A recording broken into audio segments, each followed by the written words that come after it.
Kalau Anda sudah melakukan itu, maka Allah Bapa sendiri yang akan membedakan mana kambing, mana domba. Karena Anda adalah domba yang akan diselamatkan oleh Allah Bapa di sisinya. Matius 25, 26, 27. Mereka dakwah di dalam gereja, bukan dakwah, mereka justru menghina agama Islam di depan orang-orang kafir. Aneh-aneh. Ini mulai banyak orang-orang yang mengaku NU tapi rusak. Saya tidak peduli dia kiai apa habib ora mudeng. Siapapun yang melakukan seperti itu, ojo dicedai didoi. Mereka penyakit-penyakit yang ada di negeri ini.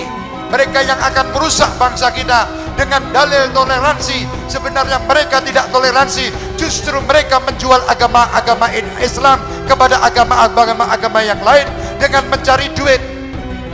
Tergantung amplopnya biro. Tergantung amplopnya biro. Amplopnya biro. Banyak pastor yang kita Islamkan, banyak pendeta yang kita Islamkan. Ini ada orang yang ngomong-ngomong, wah ini ada kiai NU keluar masuk gereja baca selawat. Lu bagaimana itu hanya untuk kira bener cari duit loh. Lu bagaimana? Itu dulunya itu sopir bis di Arab namanya Syekh Abdul Qadir. Kalimatnya adalah khairun nas anfa'uhum lin, bukan lil muslim, bukan lil mukmin.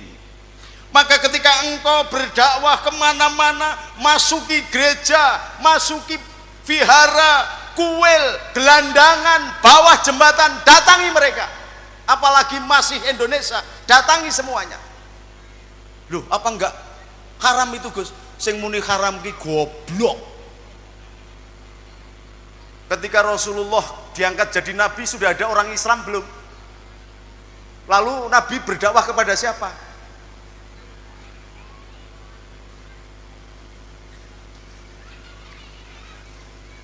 Datangi mereka, ajak, perdengarkan kemerduan Al-Quran. Kayak tadi anak kecil tadi baca Quran mendayu-dayu kayak begitu luar biasa. Innamal mu'minuna idza dzukirallahu wajilat qulubuhum. Dari suaranya aja orang bisa menggetarkan hati.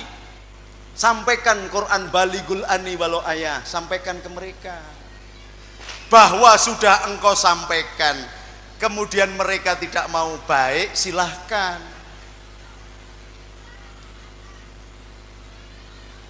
Loh, Qur'annya kan mengatakan bahwa orang kafir itu tidak mungkin, Gus. Sawaun alaihim andartahum an lam tundirhum la yu'minun. Dikandani enggak dikandani padha wae. Ning kowe wis ngandani apa durung? Sudah memberitahu mereka atau belum? Kalau belum kok kamu jujuk-jujuk sudah mengatakan bahwa mereka tidak mungkin percaya? Belum tentu. Sayyidina Musa itu diperintah oleh Allah. Apakah Allah tidak tahu bahwa yang namanya Fir'aun itu tidak akan masuk Islam? Apakah tidak tahu? Tapi kewajiban kita atas manusia menyampaikan dakwatul Islam kepada siapa saja. Nabi Musa dan Harun diminta untuk datang ke Fir'aun untuk menyebut la ilaha illallah. Orang gelem tidak masalah, tapi sudah disampaikan. Anda tahu nggak bendahara PBNU yang namanya Dr. Haji Bina Suhendra itu adalah anak pendeta Katolik, keturunan Cina, direktur Buringer Kimia Farma, Papros, direkturnya utama Cina, presiden mahasiswanya Cina Katolik di Jerman. Tapi saya datangin, assalamualaikum Mas Bina, saya ajak ngobrol sampai kepada menjelaskan Allah dengan mekanisme hukum fisika, hukum kimia. Saya jelaskan tentang hukum antariksa, saya jelaskan tentang hukum begini. Lalu masuk Islam, sekarang menjadi bendahara umum, pengurus besar Nahdlatul Ulama se-Indonesia. Saya yang Islamin.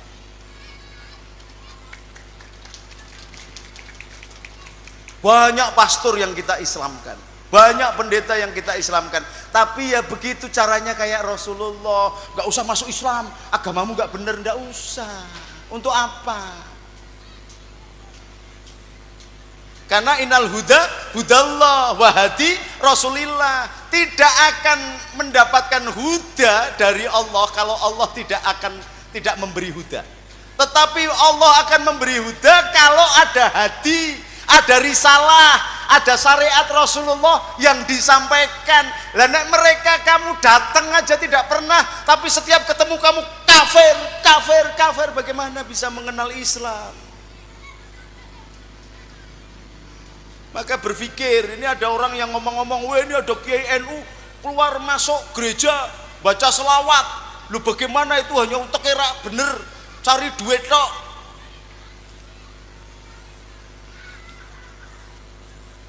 Lu bagaimana? Wong itu dulunya itu sopir bis di Arab namanya Syekh Abdul Qadir. Nama itu nggak boleh pakai Syekh, itu nggak boleh. Wong Syekh itu gelar. Ini karena bapaknya kepingin dia jadi orang hebat saja, maka ditambahi Syekh Abdul Qadir. Wong jenengan kok insinyur, kayaknya enggak sekolah dulu dapat gelar insinyur. Ini enggak tahu-tahu namanya insinyur, namanya doktor begitu. Yang masuk gereja cari uang, ulama cari duit, utekin jeblok. Lha wong Gus Dur itu yang ngajarkan. Yang mengajarkan Gus Dur itu adalah Rasulullah. Rasulullah malah masuk ke rumahnya orang Yahudi yang matanya buta, mengajarkan moralitas agama sampai kemudian masuk Islam. Rasulullah yang masuk ke rumahnya orang Majusi yang setiap hari ngirim tai dan kemudian kenal kelembutan hatinya, Majusi masuk Islam. Maka kalau suaranya bagus silahkanlah, tapi barang selawat boleh. Barang selawat mengutamakan selawat Nabi aja saya sudah dapat bayaran 60 juta, 70 juta sekian, silahkan. Tapi jangan ikut-ikut ngomong soal agama, ramudeng. Mung suarane apik tok ya wis barang selawat wae. Tapi jangan ngomong-ngomong soal ilmu, nanti malah nabrak yang lain-lain. Ngaku mustasar NU saya ini dari bayi.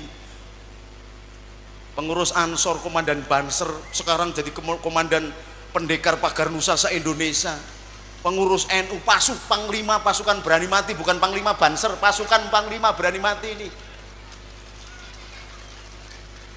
Janganlah dengan kelembutan, dengan moral. Gus, kok kenapa sampean masuk gereja begitu dong? Jangan kemudian ngomong di luar, ini ada kiai ngaku NU, ngaku Gus, ceramah di ini, masa Tola Al-Badru disuruh masuk gereja. Loh, kalau memang bener Tola Al-Badru masuk gereja, kan gerejanya jadi masjid. Goblok orang dingo gitu loh, gimana? Berarti Rasulullah sudah menguasai mana-mana gitu loh. Itu berani mati. Maka jangan dengan kekerasan ngomong, Gus kok awakmu kok ceramah neng gereja, takon dong. Jangan ngomong di luar.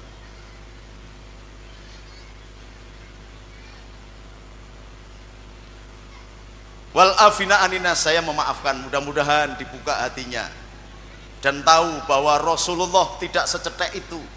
Rasulullah jin saja kepingin masuk Islam, datang kepada Rasulullah, diterima. Jin, pohon kurma yang dulu menjadi senderannya Rasulullah ketika hijrah, nangis. Rasulullah mendengar tangisan pohon kurma, lalu pohon kurmanya mengatakan, ya Rasulullah, bagaimana aku bisa dekat dengan engkau? Karena aku pohon kurma, yang lain bisa dekat dengan membaca sholawat saja, engkau bisa selamatkan dia dengan membaca syahadat, engkau selamatkan dia. Aku pohon kurma. Lalu bagaimana nasibku setelah engkau sandari dulu, bertahun-tahun engkau tidak pernah melihat aku? Lalu dengan mukjizatnya Nabi Rasulullah menangis, hatinya tergerak. Pohon kurma saja mencintai Nabi. Maka Rasulullah juga memperlakukan pohon kurma sebagaimana manusia. Baik kalau begitu wahai pohon kurma, ayo ikut kepadaku. Jalan, lalu dijadikan tiang rumahnya Nabi.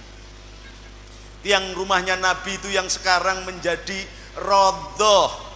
Di situ ada makamnya Sayyidina Abu Bakar, Sayyidina Umar, dan Rasulullah Muhammad SAW. Di Raudhah itu ada tulisan, Bainal baiti wa mimbari riyadin min riyadi jannah. Antara rumahku dan mimbarku adalah taman surga. Di antaranya ada pohon kurma yang dulu menangis karena rindunya kepada Nabi. Kalau sudah menangis rindu kepada Nabi berarti cinta. Kalau hukum cinta sudah berlaku, maka yang lain tidak berlaku.